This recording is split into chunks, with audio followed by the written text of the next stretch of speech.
Welcome to the Research Forum Workshop presented by ESO and the UCLA Pre-Hospital Care Research Forum, sponsored by Global Medical Response and the Foundation for Education Research. Frontline clinicians and clinical leaders come to ESO headquarters in Austin from all over the country to learn about the basics of EMS research, explore data, and potentially launch their first EMS research project. The forum matches participants with clinical mentors, methodologists, and statisticians to accelerate EMS research, and in just 3 days, participants begin developing research abstracts for submission to conferences and academic journals.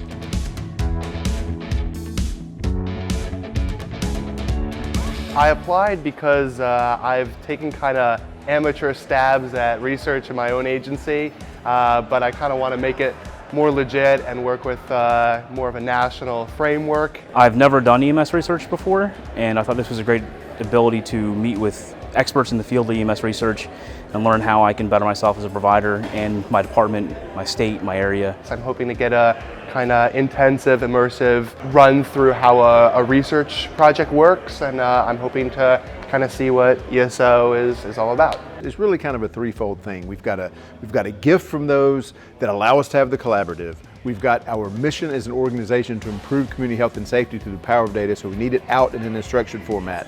And we want to bring researchers who are in various degrees of background up to that level where they can actually publish research on their own.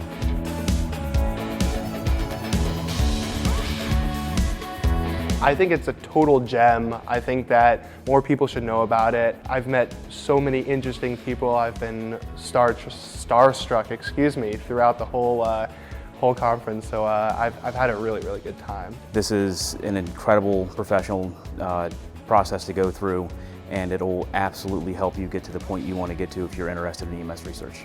Thanks to ESO and the UCLA PCRF for their partnership, and the GMR Foundation for their sponsorship, and of course, to all the participants for their contribution to EMS research.